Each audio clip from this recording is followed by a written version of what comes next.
கர்த்தருடைய பரிசுத்த நாமத்துக்கு மகிமை உண்டாவதாக. இந்த 68ஆம் சங்கீதத்தை அநேக நேரங்களில் தியானித்திருக்கிறோம். அநேக வேளைகளில் ஒரு வசனத்தை எடுத்து தியானித்திருக்கிறோம். ஆண்டவராகிய இயேசு கிறிஸ்துவினுடைய அந்த உயிர்த்தெழுந்த நாளிலே இந்த வசனத்தை நாம் தியானித்திருக்கிறோம். தேவரீர் உன்னதத்துக்கு ஏறி சிறைப்பட்டவர்களை சிறையாக்கி கொண்டு போனீர் என்கிற அந்த வசனத்தை வாக்குத்தத்தமாக நாம் தியானித்திருக்கிறோம். இப்படி அநேக காரியங்களை தியானித்திருந்தாலும் இந்த நாளில் நாம் பார்க்கும்போது இந்த சங்கீதம் முதலாவது இதை எழுதினவர் தாவீது. அவர் எழுதின இந்த சங்கீதத்தில் சத்துருக்களுக்கு முன்பாக தேவன் எப்படி தாவீதை காப்பாற்றினார், அது மாத்திரமல்ல தேவ பிள்ளைகளோட வாழ்க்கையில் கர்த்தர் என்ன செய்கிறார், எப்படியெல்லாம் அதிசயங்கள் செய்கிறார், அவரோட வல்லமை எப்படிப்பட்டது என்கிறதை குறித்து சங்கீதக்காரர் எழுதுகிறது மாத்திரமல்ல, இதில் கொஞ்சம் வித்தியாசமாக நடுவில் திடீர்னு ஒரு காரியத்தை கொண்டு வருகிறார். பொதுவாகவே இஸ்ரவேல் ஜனங்களோட வாழ்க்கையில் எல்லாமே ஆண்கள் தான், ராஜாவாக இருந்தாலும் ஆண்கள் தான், ஆசாரியனாக இருந்தாலும் ஆண்கள் தான், பிரதான ஆசாரியனாக இருந்தாலும் ஆண்கள். பெண்களுக்கு அங்கே வேலையே இல்லை. ஏதோ ஒரு 2 தீர்க்கதரிசிகள் பேர் மாத்திரம் எழுதப்பட்டிருக்கும். டெபோராள், இப்படி ஒரு சில தீர்க்கதரிசிகள் மாத்திரம் இருந்திருக்கிறதாக வேதத்தில் வாசிக்கிறோம். உள்தாள், இப்படி நிறைய 2-3 பேர் இருக்காங்க. கர்த்தருடைய பரிசுத்த நாமத்துக்கு ஸ்தோத்திரம். மற்றபடி நாம் வேதத்தை ஆராய்ந்து பார்க்கும்போது பெண்களுக்கு அங்கே ஊழியமும் இல்லை, ஆளுகையும் இல்லை, அதிகாரமும் இல்லை. காரணம் என்ன? ஏவாள் பாவம் செய்ததுனாலே கர்த்தருடைய பரிசுத்த நாமத்துக்கு ஸ்தோத்திரம். எல்லாரும் பாவம் செஞ்சுருப்பாங்கன்னு அதுங்க என்ன நினச்சிட்டாங்க, பெண்களை ஓரமாக ஒதுக்கி வச்சுட்டாங்க. கர்த்தருடைய பரிசுத்த நாமத்துக்கு ஸ்தோத்திரம். மொத்தமாய் என்ன நடக்கிறது? பெண்கள் ஒதுக்கப்பட்டார்கள். பெண்களுக்கு ஊழியம் கொடுக்கல, ஆளுகை கொடுக்கல, அதிகாரம் கொடுக்கல. அவங்க வேலை என்னன்னா அதில் வாசிக்கிறோம், அவர்கள் அடுப்பின் அடியில் தான் கிடப்பாங்களாம். அவங்க வேலை என்னது? அடுப்பின் அடியில் கிடந்தவர்கள் அப்படின்னு வாசிக்கிறோம். அப்படின்னா யாருன்னா வந்தால் ஆபிரகாம் கூப்பிட்டு சாராளம்மா சாப்பாடு செய்யணுவார். எதுக்கு தான் பெண்களை யூஸ் பண்ணாங்க? இன்றைக்கி அதுக்கு தான் யூஸ் பண்ணுறாங்க. வீட்டில் யாராவது விருந்தாளி வந்துட்டால் சமையல் பண்ணுறது யார் தான்? பெண்கள் தான். ஆண்கள் சமையல் பண்ணால் ஐயோ அவர் செய்கிறார், இது பாரு எப்படி உட்காந்துட்டு இருக்குதுன்னா, ஏன் செஞ்சால் என்ன தப்பு? கர்த்தருடைய பரிசுத்த நாமத்துக்கு ஸ்தோத்திரம். அது என்ன ஆயிடுச்சு? வழி வழியாக பழகி போச்சு. பெண்கள் தான் சமைக்கணும். வேலைக்கு போயிட்டு வந்தால் கூட யார் தான் சமைக்கணும்? இன்றைக்கி அநேக வேலைக்கு போகிற பெண்கள் இருக்கிறாங்க. வேலைக்கு போயிட்டு வந்து ஓடுன்னு ஓடி பிள்ளைகளை கூட்டிகிட்டு வந்து ஸ்கூல்லேருந்து கூப்பிட்டு வந்து வீட்டில் விட்டு பிள்ளைகளை படிக்க உட்கார வச்சு ஒழுங்குபடுத்தி எல்லாம் உடனே சமையல் பண்ணும். ரெஸ்ட் இருக்காது. கர்த்தருடைய பரிசுத்தத்துக்கு காரணம் என்ன? இது ஒரு இயல்பாய் பழக்கப்படுத்தப்பட்ட என்ன சொல்லுவாங்க, ஆணாதிக்கம், மேல் சாவனிசம் அப்படின்னு சொல்லி ஆங்கிலத்தில் சொல்வார்கள். என்ன செய்தார்கள்? ஆணாதிக்கத்தில் இதெல்லாம் ஒரு பகுதி. அதை தாவீது எழுதுகிறார்.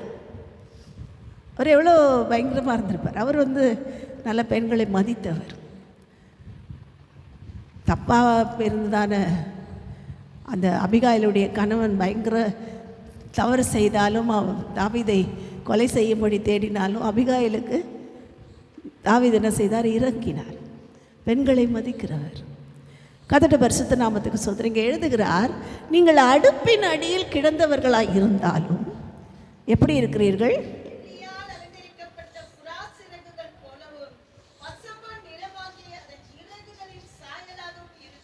வெள்ளியால் அலங்கரிக்கப்பட்ட புறாச்சிறகுகளைப் போலவும் பசும்பொன் நிறமான அதன் சாயலாகவும் இருக்கிறீர்கள். கர்த்தருடைய பரிசுத்த நாமத்துக்கு ஸ்தோத்திரம். அடுப்பின் அடியில் இருந்தால் என்ன கலராக இருப்பாங்க? இப்போ இருக்கிற கேஸ் ஸ்டவ் கிடையாது, இப்போ இருக்கிற அவன் கிடையாது. அப்போல்லாம் என்ன பண்ணுவாங்க? கட்டைகளை அதெல்லாம் போட்டு தான் எரிப்பாங்க. அப்போ எரிச்சவங்களுக்கு தெரியும் அடுப்பின் அடியில் இருக்கிறவங்க எப்படி இருப்பாங்க. எல்லாம் வீட்டில் வர்றவங்கெல்லாம் ஃபுல்லாக அழகாக வந்திருப்பாங்க. ஃபங்க்ஷன்னா வேலை செய்கிறம்மா வேலை செஞ்சு முடிச்சுட்டு இருந்தாம்மா வீட்டுக்காரம்மா தான். போகும்போது எப்படி போகும்? கருப்பு கலர், அங்கே கறி இங்கே கறி, அப்படிலாம் கருத்து போகுமோ. நார்மலாக கலராக இருந்தால் கூட அதில் உட்காந்தா கருப்பாயிடுவாங்க, கருத்து போயிடுவாங்க. கர்த்தருடைய பரிசுத்த நாமத்துக்கு இது இயல்பான காரியத்தை சொல்லுகிறேன். கர்த்தருடைய பரிசுத்த நாமத்துக்கு ஸ்தோத்திரம். வேதத்தில் அப்படி தான் நாம் பார்க்குறோம். வேதத்தில் நடந்த காரியங்கள்லாம் அப்படி தான் இருந்தது. கர்த்தருடைய பரிசுத்த நாமத்துக்கு ஸ்தோத்திரம். இன்றைக்கும் அப்படி தான் நடக்குது. இந்த மாதிரி தான் எல்லாத்துலேயும் வேலையை முடிச்சு தலை கூட சீவம் பண்ணிப்பாங்க. என்னங்க தலை கூட சீவலை, என்ன ஆச்சுங்க? கர்த்தருடைய பரிசுத்த நாமத்துக்கு ஸ்தோத்திரம். காரணம் என்ன? அடுப்பின் அடியில் கிடந்தாலும் கருப்பு கலராக இருந்தாங்க. இதுதான் இயல்பு. ஆனால் தேவ பிள்ளைகளுக்கு தேவன் ஒரு வாக்குத்தத்தத்தை கொடுக்கிறார். நீங்கள் அடுப்பின் அடியிலேயே கிடந்தாலும் கருப்பாக மாட்டீங்க, புறாச்சிறகுகள் மாதிரி வெண்மையாய் இருப்பீர்கள், வெள்ளி நிறமாக இருப்போம். காரணம் என்ன? நாம் சமையல் பண்ணுறதை ரொம்ப கேவலமாக நினச்சிக்கிறோம். ஐயோ நான் சமையல் தானே பண்ணுறேன், வேறு என்ன தெரியும் எனக்கு. நிறைய பேர் அப்படி தான் நினச்சிக்கிறோம். இந்த சமையல் பண்ணுறதே கூட தேவனுக்கு எவ்வளோ பெரியவன்னு வேதத்தை எடுத்து வாசிங்க தெரியும். கர்த்தருடைய பரிசுத்த நாமத்துக்கு ஸ்தோத்திரம். அப்போஸ்தலர் நடபடிகள் 5ஆம் அதிகாரத்தில் எடுத்து பார்த்திங்கன்னா, இந்த சமையல் பண்ணுறதுக்கே ஒரு குரூப் ஆண்டவர் என்ன செய்தார்? பிரித்து எடுத்தார். பந்தி விசாரணைக்காரர்கள்னு சொல்லி பிரித்து வச்சிட்டார். நல்ல வேளை அப்போஸ்தலர் நடபடிகளில் பெண்களை பிரிக்கலை. பந்தி விசாரணை காரணங்கள் யாரெல்லாம் வச்சுட்டாரு? ஆண்களை வச்சு. ஸ்தேவானில் அதில் இருந்தவர் தான்.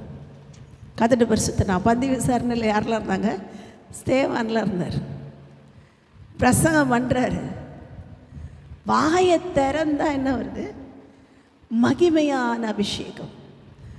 பந்தி விசாரணை செய்கிறது கேவலம் கிடையாது. கர்த்தருடைய பரிசுத்த நாமத்துக்கு ஸ்தோத்திரம். இதை ஒழுங்காக செஞ்சால் தான் ஊழியத்தை ஒழுங்காக செய்ய முடியும். இதை செய்ய தெரிலனா அதுவும் தெரியாது.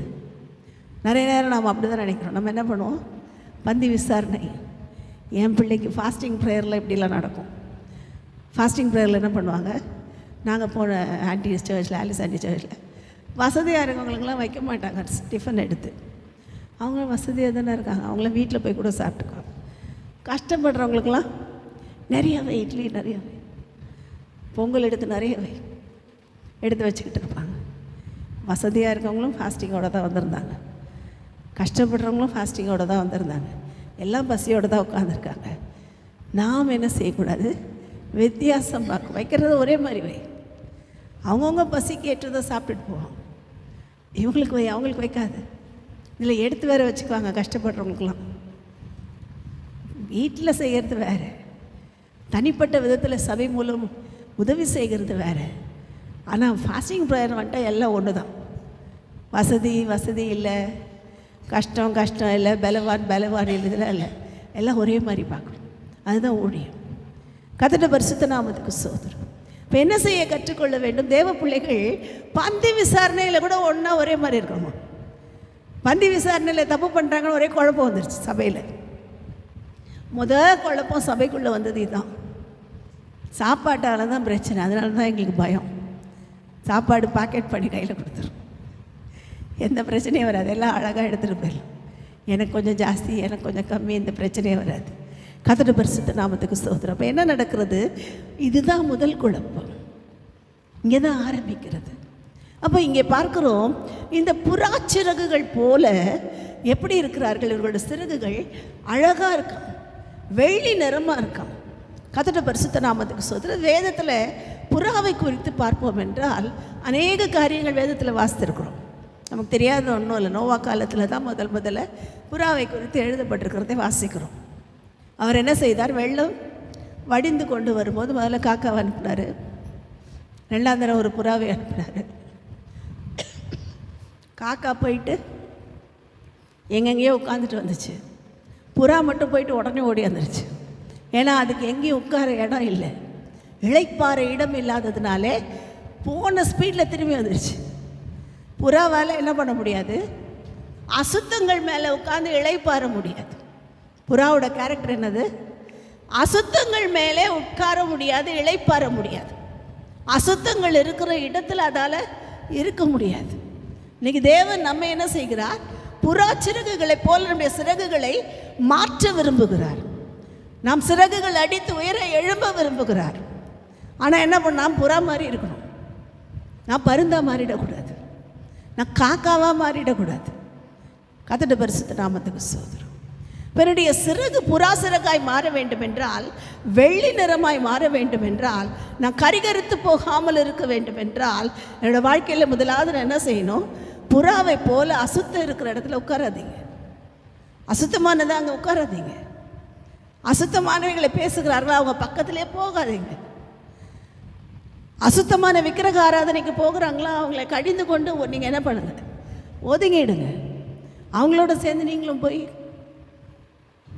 கர்த்தருடைய பரிசுத்த நாமத்துக்கு ஸ்தோத்திரம். இப்போ என்ன செய்ய வேண்டும்? முதலாவது, புறாவை போல அசுத்தம் உள்ள இடத்துல நம்மால் இருக்க முடியாத ஒரு வாழ்க்கை, அவுட் ஆஃப் பார்டர் மாதிரி ஆகிடும். யாராவது ஃப்ரெண்ட்ஸோடு சேர்ந்து, பழைய ஃப்ரெண்ட்ஸோடு சேர்ந்து பேசுனாங்க, ஒரு 5 ஃப்ரெண்ட்ஸு, அவங்க எல்லாம் எதை பற்றி பேசுவாங்க? தவறானது தான் பேசுவாங்க. அங்கே போய் நம்ம நின்று நம்மளால் நிற்க முடியாது. உடனே இம்மீடியட்டாக ஓகே ஓகே பாய் அப்படின்னு சொல்லிட்டு கிளம்பிடணும். கர்த்தருடைய பரிசுத்த நாமத்துக்கு ஸ்தோத்திரம். அவங்கள போய் திருத்த முடியாது, அவங்கள போய் மாற்ற முடியாது. அவங்களுக்கு ஜெபம் பண்ணலாம், ஒருவேளை அவங்களுக்கு போராட்டம் வரும்போது ஜெபிக்கலாம், அவங்களுக்கு ஆண்டவரை சொல்லலாம். அவங்க கூட இருந்து நாமளும் அதே மாதிரி மாறிடக்கூடாது. கர்த்தருடைய பரிசுத்த நாமத்துக்கு ஸ்தோத்திரம். 2வதாக, இந்த புறாவினுடைய சுபாவத்தை குறித்து நாம் வேதத்தில் நாம் வாசிக்கும் போது இந்த புறா எப்படிப்பட்டது என்று ஆண்டவராகிய இயேசு கிறிஸ்து அழகாய் சொல்லிக் கொடுக்குறார். நான் எல்லாத்தையும் வசனத்தை சொல்ல போகிறதில்லை. நீங்கள் எப்படி இருங்கள்? புறாக்களை போல கபடற்றவர்களாக. புறாவுடைய கேரக்டர் என்னது? கபடமே இருக்காது. கபடம் அப்படின்னா என்ன அர்த்தம்? உள்ளே ஒன்று நினைக்கிறது, வெளியே ஒன்று பேசுறது, அதுக்கு பேர் கபடம். உள்ளே நினைக்கிறது என்னது? பா வந்துருச்சு பார், இதால் தலைவலி தான் நமக்கு அப்படின்னு உள்ள வெளியையோ இப்போ தாங்க உங்களை நினச்சோம் அப்படின்ட்டு. இது என்னது? இது உள்ளே ஒன்று நினச்சி வெளியே ஒன்று பேசுறது. கோவம் வந்தால் நேராக திட்டிடுங்க, தப்பே இல்லை. ஆனால் என்ன செய்யாதீங்க, உள்ளே வச்சுட்டு வெளியே ஒன்று, அதை கபடம் என்று தேவன் அருவருக்கிறார். வேதத்தில் வாசிக்கிறோம், கபடம் உள்ளவர்களுடைய வாழ்க்கையில் ஒரு நன்மையும் கிடைக்காது. அவர்கள் கபடமுள்ள இருதயத்தார் என்று தேவன் கடிந்து கொள்ளுகிறதை வாசிக்கிறோம். கர்த்தருடைய பரிசுத்த நாமத்துக்கு ஸ்தோத்திரம். இப்போ இன்றைக்கு தேவன் விரும்புகிறதெல்லாம் சரியாக, கரெக்டாக, perfect heart before the lord. தேவனுக்கு முன்னாடி பர்ஃபெக்டாக நம்முடைய இருதயம் இருக்க வேண்டும். தேவனுக்கு முன்பாக நிற்கிற நான் என்கிற தைரியம் இருக்க வேண்டும். கர்த்தருடைய பரிசுத்த நாமத்துக்கு ஸ்தோத்திரம். அதுதான் தேவன் விரும்புகிறார். அப்போ என்ன செய்யணும்? கபடத்தை நீக்கி போட வேண்டும். கபடம் எங்கெங்கெல்லாம் வருது அதெல்லாம் நீக்கி போட்டுருங்க. ஏதாவது செய்யும்போது சில நேரம் கபடம் வந்துடும், அந்த கபடத்தெல்லாம் நீக்கி போட்டுருங்க. ஜெபம் பண்ணும்போது கூட கபடம் வந்துடும். எப்படி வந்துடும்? எல்லோரும் பார்க்கும்போது ஒரு ஜெபம், பார்க்கலன்னா தூங்குவாங்க. சிலர் வீட்டில் ஜெபம் பண்ணுறேன்னு காலைல 4 மணிக்கெலாம் எழுந்து உட்காந்துப்பாங்க. எல்லோரும் பார்க்கும்போது அலையிலையா அலையிலையா அலையிலையா, யாரும் பார்க்கல, இவங்க பாட்டு தனியாக பண்ணுறாங்க. அலையிலுயா அலையிலுயா அலையிலையா கொண்டாந்து தூங்கிடுவாங்க. இது என்னது? இது கூட கபடமுள்ள ஜெபம், கபடமுள்ள நாவு. கபடமுள்ள நாவை குறித்து வேதத்தில் வாசிக்கிறோம். மாற்றி மாற்றி பேசுமா. கர்த்தருடைய பரிசுத்த நாமம். இந்த கபடத்தை எல்லாம் நாம் எடுத்து போட்டுருணும். ஆண்டவர் அழகாக சொல்லி கொடுக்குறார், கபடற்ற புறாக்களை போல இருங்கள். புறாக்கள் எப்படி கபடு இல்லாமல் இருக்கோ, இருக்கிற பேர்ட்ஸ்லேயே அது ஒன்று தான் என்ன கிடையாதான், பிச்சு பை கிடையாது. பிச்சு பை யார் எது கிடையாது? புறாக்கு மட்டும் கிடையாது, மற்ற எல்லா பறவைகளுக்கும் இருக்குமா. அதனால தான் வேதம் சொல்லுகிறது கபடற்ற புறாக்கள். கர்த்தருடைய பரிசுத்த நாமத்துக்கு ஸ்தோத்திரம். கபடற்றவர்களாக இருக்கும்போது சும்மா இருப்பாங்களா நம்மளை? நாம் கபடு ரொம்ப கபடே இல்லை, ரொம்ப பர்ஃபெக்டாக எல்லாருடைய அன்பாக நினச்சதை பேசிட்டு ஒருத்தரோட அன்பாக இருக்கிறோம். நம்ம என்ன நடக்குதோ எல்லாம் அப்படியே சொல்லிடுறோம். சும்மா விட மாட்டாங்க. என்ன பண்ண மாட்டாங்க? ஆஹா ரொம்ப நல்ல புறாவா அப்படி உட்கார வச்சு என்ன பண்ணுவாங்க? விற்றுருவாங்க. எங்கே விற்றுருவாங்க? ஆலயத்திலே விற்றுருவாங்க. வேதம் சொல்லுகிறது புறாக்களை எங்கே விற்றாங்க? தேவாலயத்துக்கு உள்ளே தான் விற்றாங்க. புறாக்களையும் புறா குஞ்சுகளையும் இவ்வளோ விலை எவ்வளோ கொடுக்குற? இன்றைக்கி விற்கிற புறாக்கள் விற்கிறவங்க எத்தனை பேர் இருக்காங்க தெரியுமா? சபைக்குள்ளேயே புறாக்களை விற்கிறது. அங்கே போகாத, இங்கே வா, இந்த சபைக்கு வா. இது என்ன பண்ணுவது? புறா வைக்கிறது. இது என்னது? என்ன பண்ணோம்? இங்கேயும் வரும், அங்கேயும் போகும், அங்கேயும் போகும், அங்கேயும் போகும். ஒழுங்காக சபைக்கு வராது. போகிற இடம்லாம் போய் அது சொன்னாங்க, இது சொன்னாங்க, இப்படி சொன்னாங்க, எல்லாம் செய்யும். குனினா குனியும், எழுந்துனா எழுந்திருக்கும், உழுனா உழும். பாடுனா பாடும், குதினா குதிக்கும், எல்லாம் பண்ணும். ஆனால் ஒரு மாற்றமும் இருக்காது. என்ன பண்ணும்? ஒரு மாற்றமும் இருக்காது. கதட்ட இதை கொண்டு போய் என்ன பண்ணுவாங்க? விற்றுருவாங்க. வரோம் வந்து புறா பிடிச்சிட்டு போகிறதுக்கு வர ஆளாது. கதட்ட பரிசுத்த நாமத்துக்கு ஸ்தோத்திரம். இப்போ என்ன செய்யணும்? கபடற்றவர்களாக இருங்க. அதே நேரத்தில் ஆண்டவர் அது கூடவே இன்னொன்று சொல்கிறாரு, சர்ப்பங்களைப் போல வினா உள்ளவர்களாயிருங்கள். கேள்வி கேளுங்க. எதுக்கு போகிறோம்? ஏன் எனக்கு இங்கே கிடைக்காத அற்புதம் அங்கே எந்த இயேசு இருக்கார்? இந்த சபையில் எனக்கு கிடைக்காத அற்புதம் எங்கே போய் கிடைக்க போகுது? எனக்கு அற்புதம் செய்கிறவர் இயேசு, சபை இல்லை. எனக்கு அற்புதம் நடக்கிறது யாரோ ஒரு ஆள் மூலமாக இல்லை. எனக்கு அற்புதம் தேவனிடத்திலிருந்து வருகிறது. இதை சொல்ல தெரியாதவர்கள் எப்படிப்பட்டவர்கள்? விற்கப்பட்டு போவார்கள். இங்கே அங்கேயும் விற்றுட்டு எல்லாம் ஃபினிஷ் பண்ணிடுவாங்க. கதட்ட பரிசுத்த நாமத்துக்கு ஸ்தோத்திரம். இப்போ இங்கே பார்க்குறோம், புறாக்களைப் போல கபடற்றவர்களாயும் சர்ப்பங்களைப் போல வினா உள்ளவர்களாயும் இருக்க வேண்டும். அப்போ தான் கர்த்தர் நம்மை ஆசீர்வதிக்க முடியும். கதட்ட பரிசுத்த நாமத்துக்கு ஸ்தோத்திரம். இப்போ நாம் இன்றைக்கு ஆண்டவர்கிட்ட கேட்போம், ஆண்டவர் நான் எப்படி இருக்கிறேன்? கபடு இல்லாத வாழ்க்கை தான் வாழ்கிறேன்னா? அதே நேரத்தில் வினாவோடு இருக்கிறேன்னா?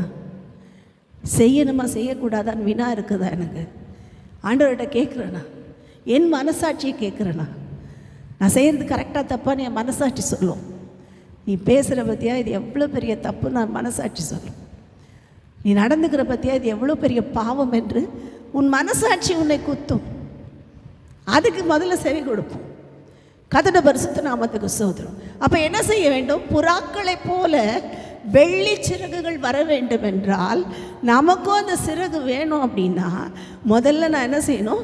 அசுத்தமுள்ள இடத்துல போய் உட்காந்துடக்கூடாது. ரெண்டாவது கபடு என்கிட்ட இருந்துடக்கூடாது. கதட்ட பரிசுத்த நாமத்துக்கு ஸ்தோத்திரம். அப்படி இருக்கும்போது சில வேளைகளில் நாம் ஏழை கூட்டமாக இருக்கலாம். வேதம் சொல்லுகிறது, அந்த ஏழை புறா கூட்டங்களை என்ன செய்யாதீங்க, ஒன்றும் பண்ணாதீங்கன்னு ஆண்டவர் சொல்கிறார். ஒருவேளை எளிமையானவர்களோட கூட்டத்தில் இருக்கலாம். வேதம் சொல்லுகிறது. ஆனாலும் ஆண்டவர் சொல்கிறாரு, வேதத்தில் வாசிக்கிறோம், என் புறாவோ என் உத்தமையோ கூட்டம் கூட்டமாக இல்லை, ஒருத்தி தான். என் புறாவோ என் உத்தமையோ ஒருத்தி தான். கும்பலில் இல்லை, பெரிய கூட்டம் இல்லை, பெரிய க்ரூசேடில் இல்லை. கதட்ட பரிசுத்த நாமத்துக்கு ஸ்தோத்திரம். பெரிய பெரிய மண்டபங்களில் இல்லை, பெரிய பெரிய இடங்களில் கட்டப்பட்டிருக்கிற ஆலயங்களில் இல்லை. என் புறாவோ என் உத்தமையோ ஒருத்தி. அந்த ஒருத்தி எப்படி இருப்பாள்? வேதம் சொல்லுகிறது, அவள் எப்படிப்பட்டவள்?